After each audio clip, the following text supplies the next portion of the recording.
হয়ে গেছে, এবার নামিয়ে নেবো। তরকারিটা একটা বাটিতে আমি আজড়ে নিচ্ছি।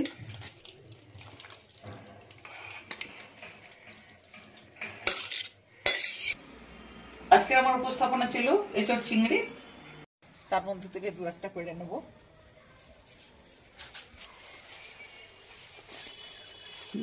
এটা না, এটা উপরেরটা রে, এটা পড়লি কেন? ওটা বড় আছে রে, ওই যে উপরেরটা বড় আছে।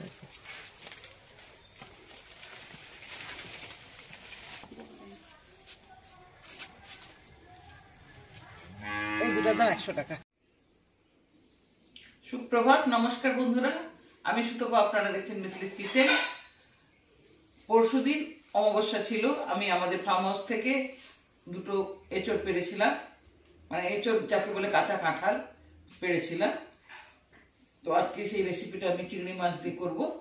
আমি এটা প্রথমে কেটে নিচ্ছি। এঁচড় কাটার প্রসেসটা একটু দেখিয়ে দিই আপনাদেরকে।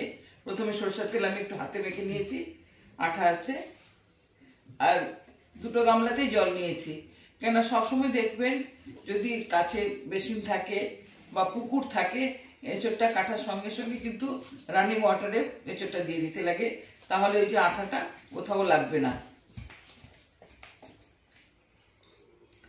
প্রথমে এখানে কেটে নিচ্ছি।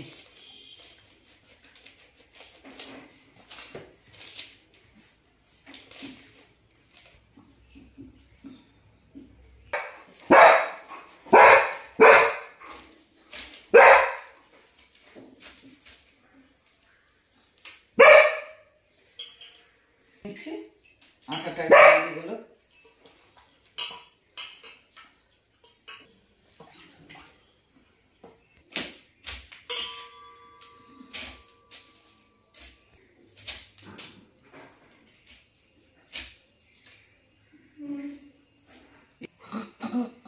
মাঝখানে একটু শক্ত অংশ আছে, এটা আমি কেটে নিচ্ছি।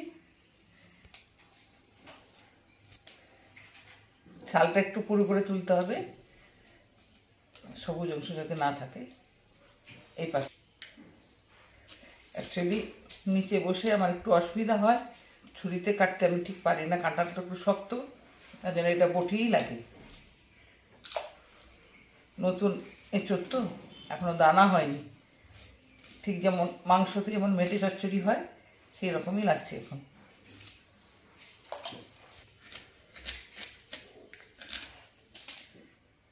এইভাবে কাটলে খুব ইজিলি হয়ে যায়। যখন দানা হয়ে যায় তখন এঁচড়গুলোতে কাটার একটা অন্য প্রসেস আছে, আমি দেখাবো, দেরি আছে এখন।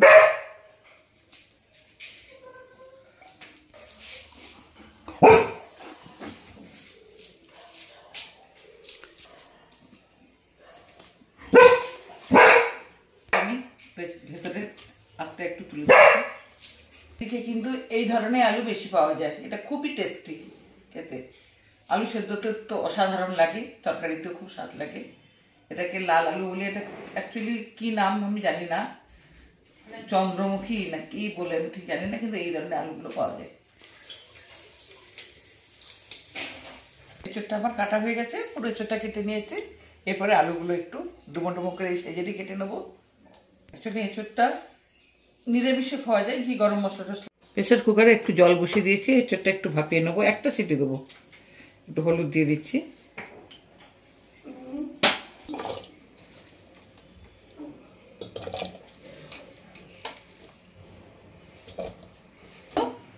আমি নিয়েছি এখানে চিংড়ি মাছ নিয়েছি, ধুয়ে কেটে পরিষ্কার করে নেওয়া আছে।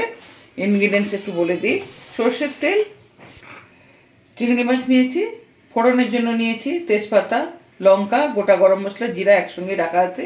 সর্ষের তেল, এখানে নিয়েছি জিরে গুঁড়ো, লঙ্কার গুঁড়ো, নুন, হলুদ, কাঁচা লঙ্কা, চিনি, পেঁয়াজ বাটা, আদা রসুনের বাটা,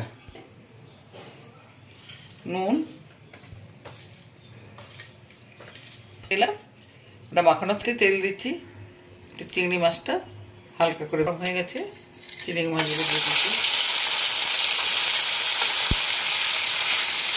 চিংড়ি মাছটা হালকা করে ভেজে নেবো, তাহলে চিংড়ি মাছটা একটু গোটা গোটা থাকবে, বেশি কড়া করে ভাজলে চিংড়ি মাছটা ছোটো হয়ে যায়।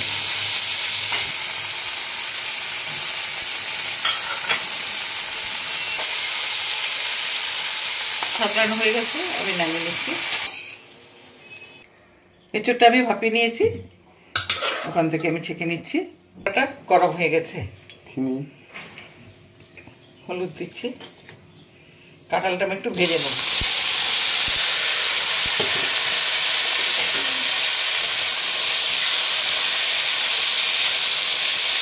কারণে যদি কাঁঠালের ভেতরে যে জলটা থাকে সেটা যদি শুকিয়ে যায় তাহলে কাঁঠাল রান্নার পরে কিন্তু তরকারিটা ফ্যাকাশে হয় না, জল কেটে যায় যাকে বলি আমরা।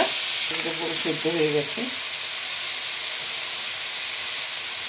শীতকাল বলে হাত দিয়ে তুলতে পারছি, যেমন কাঁঠালগুলো পুরো সেদ্ধ হয়ে গেছে। কাঁঠালটা আমার সাতলানো হয়ে গেছে, এবারে আমি তুলে নিচ্ছি।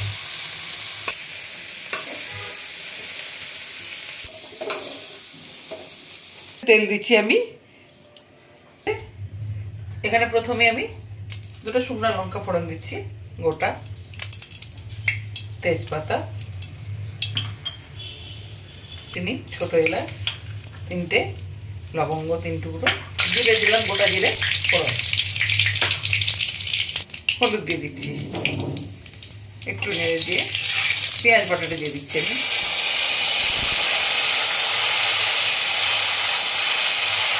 নাড়ার পরে আমি এখানে আদা রসুনের বাটা আছে দিয়ে দিচ্ছি, লঙ্কা দিয়ে দিচ্ছি গোটা।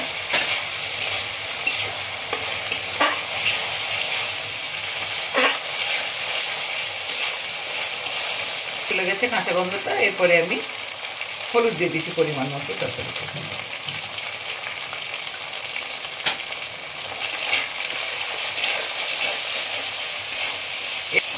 এরপরে আমি দিয়ে দিচ্ছি লঙ্কার গুঁড়ো আর জিরে গুঁড়ো। এবারে আমি একটু জল অ্যাড করব।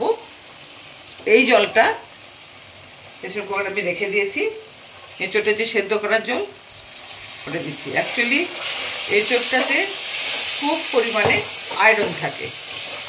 যদি কোনো এনিমিক পেশেন্ট থাকে আপনারা রান্না না করেও বয়েল করেছি যেরকম খাওয়াতে পারেন, বোতা বা এনিমিক যেটা পেশেন্ট। তাই আমি জলটা ফেলিনি, জলটা রেখে দিয়েছি।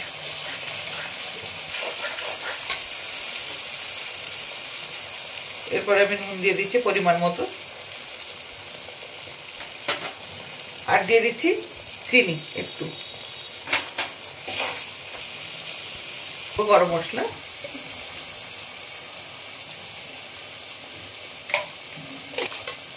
এবারে আমি সেদ্ধ করে রেখে ভেজে রাখা যে এঁচড়গুলো আছে সব দিয়ে দিচ্ছি।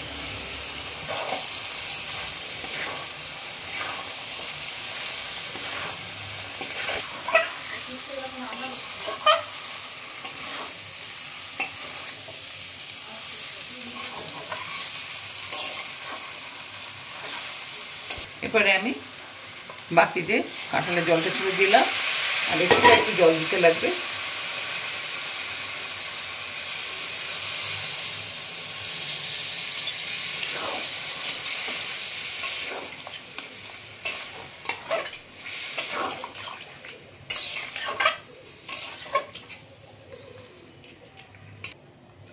এরপরে আমি চিংড়ি মাছগুলো সব দিয়ে দিচ্ছি।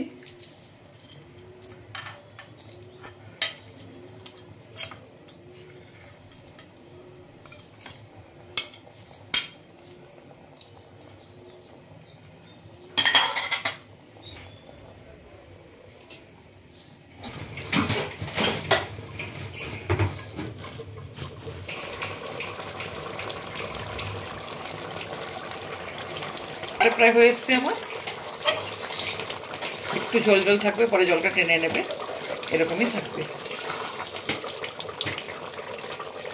তরকারিটা আমার হয়ে গেছে, এবার নামিয়ে নেবো।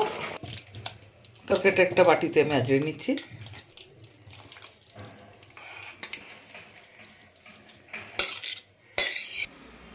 আজকের আমার উপস্থাপনা ছিল এঁচড় চিংড়ি। কাটা থেকে প্রিপারেশন থেকে সবটা আমি তুলে ধরেছি আপনাদের সামনে।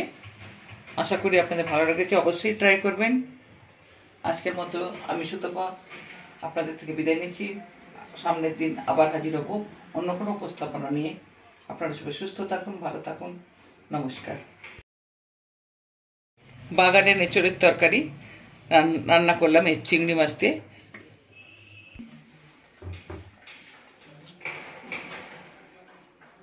এক্সেলেন্ট।